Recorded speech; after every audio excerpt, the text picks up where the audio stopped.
Movie की शुरुआत में दिखाया जाता है कि बहुत सारे लोग आसमान से नीचे गिर रहे हैं और इन्हीं लोगों में हमारा हीरो डेविन भी होता है, जो एक तालाब में गिरता है। तालाब से बाहर निकालने के बाद वह देखता है कि उसके कुछ दोस्त मर गए हैं और कुछ दोस्त घायल हो गए हैं। फिर सीन 28 साल पहले 2022 दिसंबर का दिखाया जाता है और यहाँ पर डेविन के घर क्रिसमस पार्टी हो रही है। डेविन एक जीव वैज्ञानिक है, लेकिन इन दोनों उसे एक टीचर की जॉब करनी पड़ रही है। डेविन का सपना था कि वह बहुत बड़ा वैज्ञानिक बने और एक अच्छी लैब में काम करे। डेविन की वाइफ का नाम सूजी था और उनकी एक बेटी भी थी और डेविन को एक लैब में काम मिलने वाला था, जिसे लेकर डेविन बहुत खुश था। लेकिन उसके पास एक कॉल आती है और उसे पता चलता है कि उसकी जगह लैब में किसी और को रख लिया है, जिसकी वजह से डेविन बहुत उदास हो जाता है और घर आकर वह अपनी बेटी के साथ टीवी में फुटबॉल मैच देखने लगता है और डेविन की वाइफ उसे समझाने लगती है। टीवी में ही फुटबॉल मैच के मैदान में एक अजीब घटना होती है, जहां पर बहुत तेज बिजली चमकती है और देखते ही देखते वहां पर बहुत सारे सोल्जर आसमान से आते हैं। यह देखकर पूरी दुनिया हैरान हो चुकी है। फिर इन सोल्जर में से एक लेडी आगे आता है और बोलती है कि हम अपने पास्ट में 30 साल पहले आए हैं, हमें आपकी मदद की बहुत जरूरत है क्योंकि फ्यूचर में बहुत बड़ी जंग छिड़ी है और यह ऐसे ही चलता रहा तो कुछ ही महीनों के अंदर पृथ्वी से इंसानों का नाम और निशाने खत्म हो जाएगा। इन लोगों ने सरकार को विश्वास दिलाया कि हम फ्यूचर से आए हैं। फिर पूरी दुनिया एकजुट हो गई और उनकी हेल्प करने के लिए तैयार हो गई। फ्यूचर वाले लोग अपने साथ बहुत सारे आधुनिक उपकरण लाए थे, जिससे कि वह लोगों को अपने साथ फ्यूचर में ले जा सके। हर हफ्ते कई सैनिक उनके साथ जाया करते और उनमें से कुछ ही लोग बच के आते। फिर दुनिया में सवाल उठने लगे कि आखिर वह किन लोगों से लड़ रहे हैं, लेकिन सरकार को पता था। ऐसे बहुत टाइम तक चलता रहा। फ्यूचर में केवल 5 लाख लोगों की संख्या ही बच पाई थी और अब प्रेजेंट में सैनिक भी खत्म हो रहे थे, इसलिए आम जनता को इस जंग में भेजना स्टार्ट कर दिया। ऐसे करते करते 1 साल और बीत गया, लेकिन भविष्य से कोई अच्छी खबर नहीं आ रही थी। प्रेजेंट के लोगों ने उम्मीद छोड़ दी थी, क्योंकि उन्हें पता था कि अब 30 साल बाद दुनिया से इंसान खत्म हो जाएंगे। दूसरी तरफ डेविन को दिखाया जाता है, जिसकी लाइफ भी बहुत ज्यादा चेंज हो गई है। उसकी बेटी को दौरा पड़ता है, लेकिन वह अपनी बेटी को अच्छे से संभाल लेता है। फिर डेविन जब बच्चों को पढ़ा रहा होता है तो बच्चे स्टोरी पर ध्यान ही नहीं दे रहे हैं, क्योंकि उन्हें पता है कि 30 साल बाद तो वैसे ही दुनिया खत्म होने वाली है। लेकिन उनमें से एक लड़के को वोल्कानों पर रिसर्च करना बहुत पसंद था। तभी डेविन पर एक कॉल आती है सरकार की तरफ से। वह डेविन को एक जॉब पर रखना चाहते हैं। डेविन को पता था कि वह लैब में जॉब करेगा, लेकिन सरकार आम नागरिक से झूठ बोलकर उन्हें फ्यूचर में भेजने का काम कर रही थी, क्योंकि सरकार भी यही सोच रही थी कि वैसे भी दुनिया खत्म होने वाली है, तो इसलिए अच्छा होगा कि फ्यूचर में जाकर लड़ा जाए। फिर डेविन को वह लोग अपने ऑफिस में बुलाते हैं और डेविन के हाथ पर एक डिवाइस लगाते हैं। वह लोग उसे फ्यूचर में भेज रहे हैं। अगर डेविन बच गया तो 1 हफ्ते बाद उसे बुला लिया जाएगा।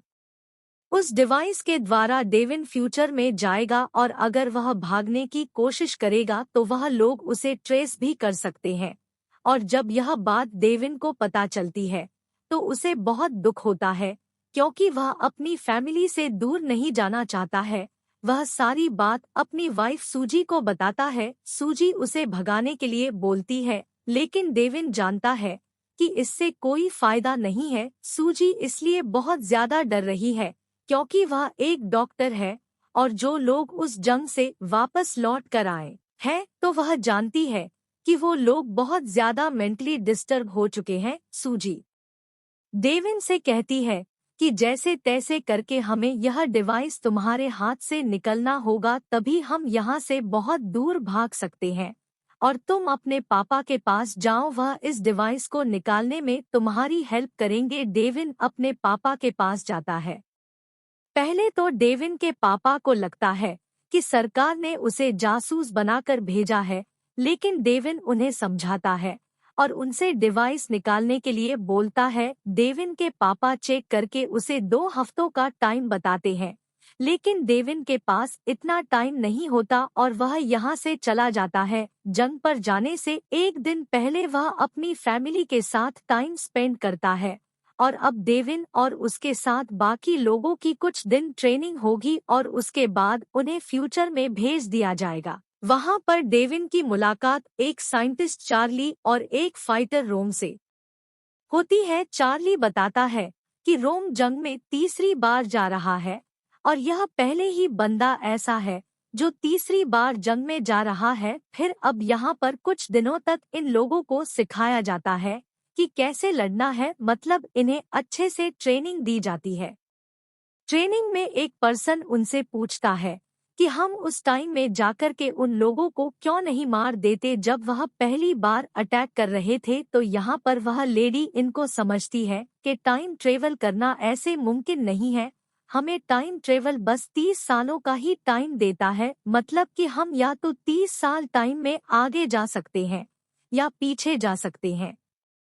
इन लोगों की ट्रेनिंग अभी पूरी भी नहीं हुई थी, तभी यहाँ पर एक अलार्म बजने लगता है और इन लोगों को जल्दी से कहा जाता है कि तुम्हें जल्दी ही तैयारी करनी होगी क्योंकि तुम अभी टाइम ट्रेवल करके आगे जाने वाले हो 30 साल। डेविन इस लेडी से पूछता है जिसका नाम हार्ट है कि अभी तो टाइम भी पूरा नहीं हुआ, हम पहले ही क्यों आगे जा रहे हैं।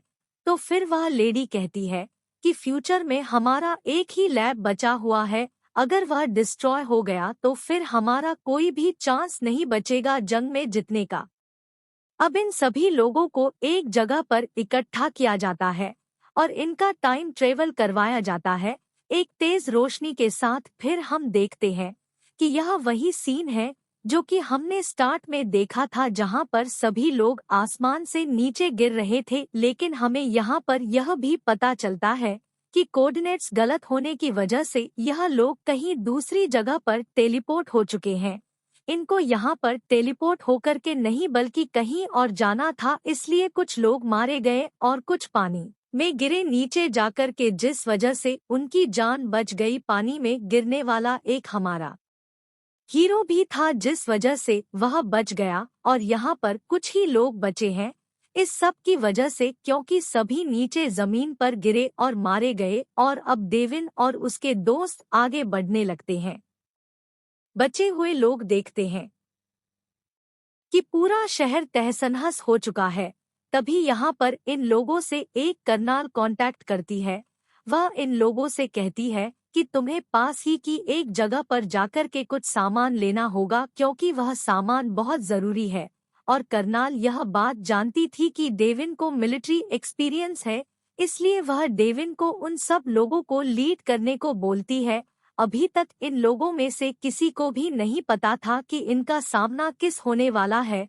जब यह लोग बिल्डिंग से बाहर आते हैं तब यहाँ पर इनको पता चलता है कि इनका सामना खतरनाक एलियन से है। इन एलियन पर गोलियों का तो कुछ असर होता भी नहीं है, बस गले पर एक कमजोर जगह है जहाँ पर मारने से वह एलियन मर जाते हैं।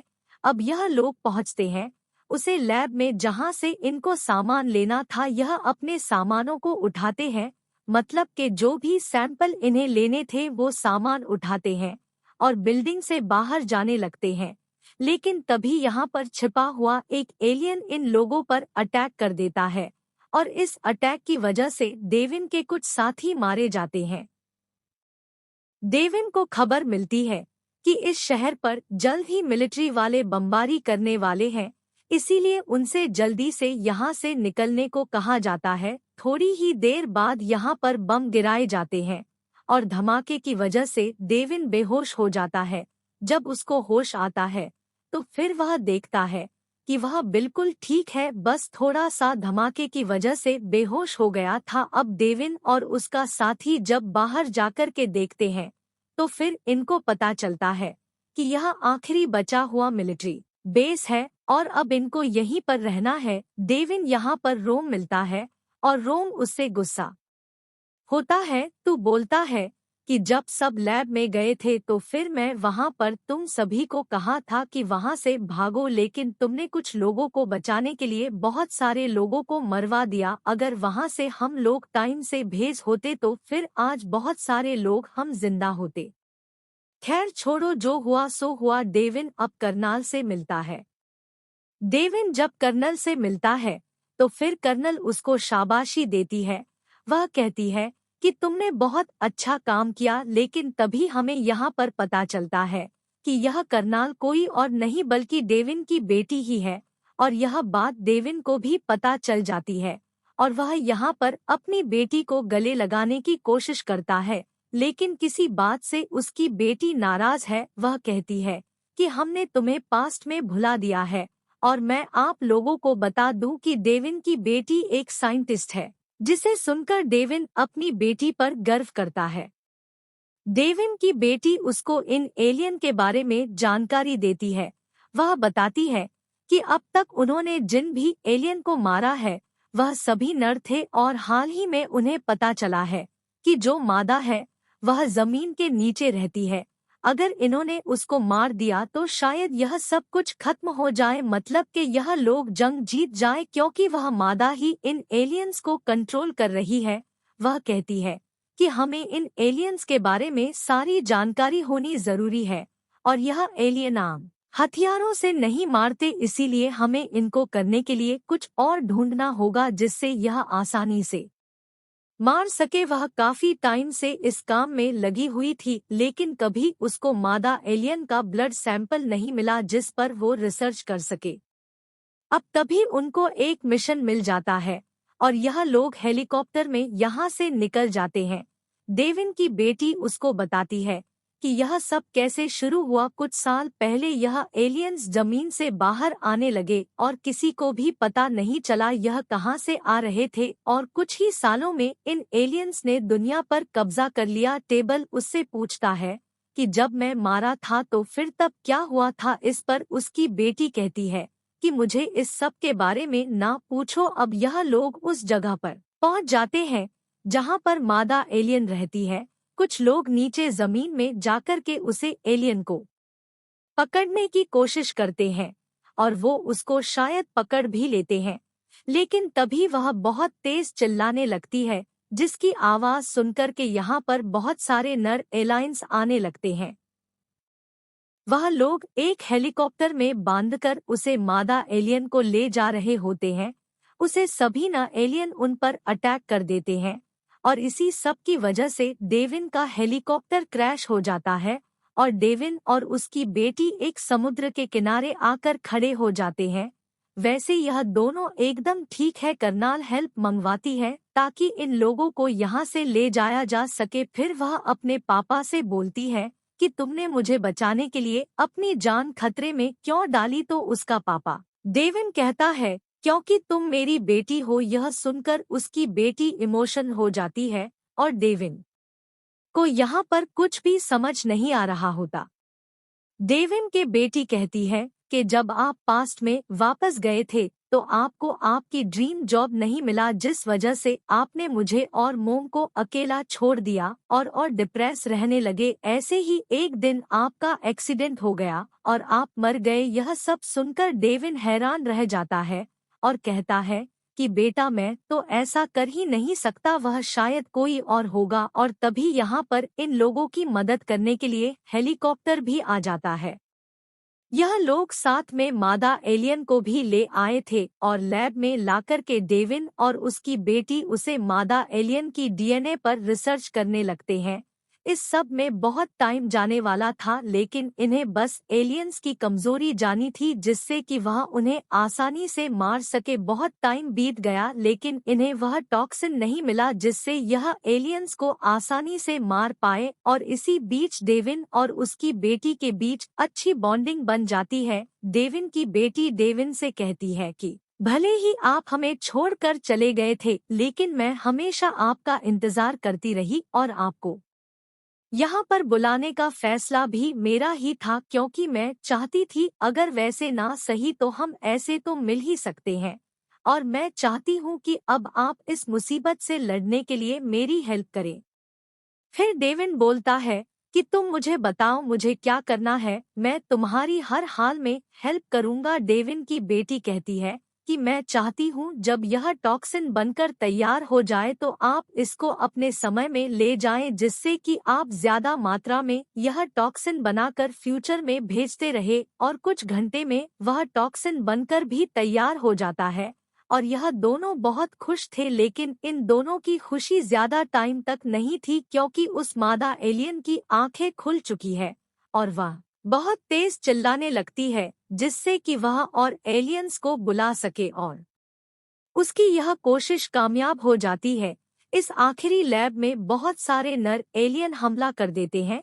डेविन की बेटी चाहती है कि डेविन जल्दी से पास्ट में चला जाए क्योंकि पास्ट में जाने वाली मशीन इस आखिरी लैब में ही थी, तो इससे पहले वह मशीन खराब हो जाए। डेविन को उसकी बेटी जाने के लिए बोलती है। डेविन इस हालत में अपनी बेटी को छोड़कर जाना नहीं चाहता। बाकी के सभी लोग लड़ने में लगे थे और इन सब में डेविन की बेटी भी जख्मी हो जाती है।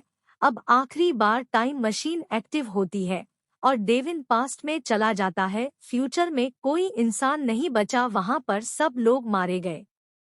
प्रेजेंट टाइम में जब डेविन की आंख खुलती है तो उसके हाथ में वह टॉक्सिन होता है जो उसकी बेटी ने उसे दिया था। फिर डेविन को वही लड़की हार्ट मिलती है। डेविन उससे कहता है कि हमें यह टॉक्सिन ज्यादा मात्रा में बनाना होगा जिससे कि हम इसे भविष्य में भेज सके, लेकिन हार्ट कहती है कि अब यह नामुमकिन है क्योंकि भविष्य में जाने वाली मशीन डिस्ट्रॉय हो चुकी है।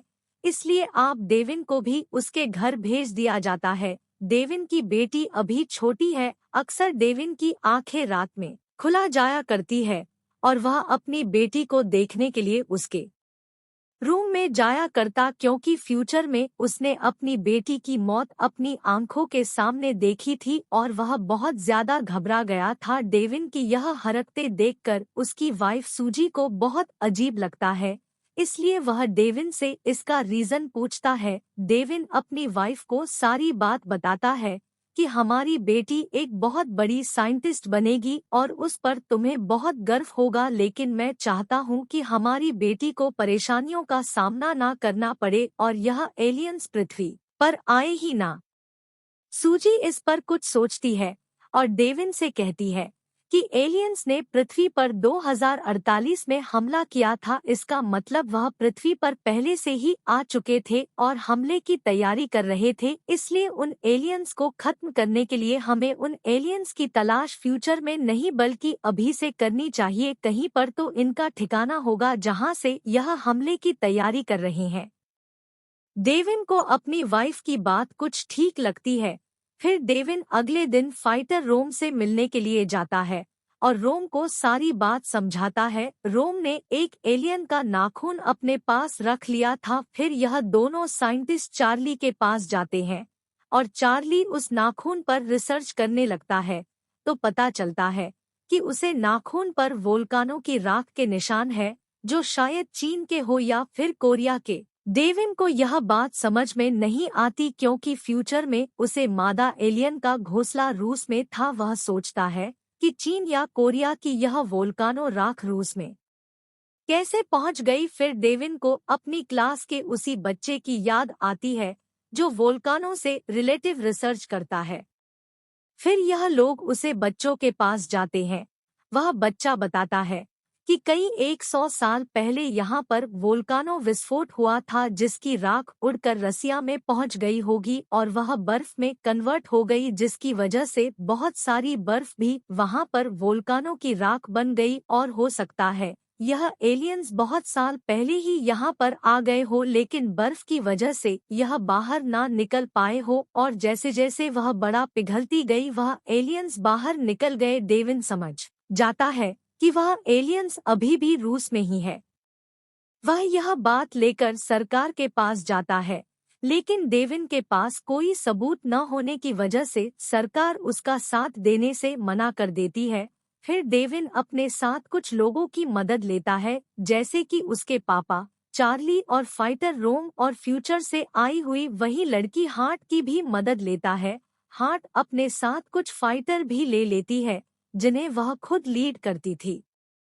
फिर यह लोग अपना सामान पैक करके रसिया पहुंच जाते हैं और बहुत दिन के बाद खोज करते हुए इन्हें एक ऐसी जगह मिलती है जहां पर मैग्नेटिक पावर बहुत ज्यादा स्ट्रांग थी। और यह बहुत अजीब बात थी, हार्ट वहां पर ब्लास्ट करवाती है। ब्लास्ट होने के बाद इन्हें एक रास्ता मिल जाता है जो एक गुफा के अंदर जा रहा है। गुफा के अंदर आगे जाने के बाद इन्हें एक अंतरिक्ष यान दिखाई देता है और इसी यान से एलियंस धरती पर आए हैं।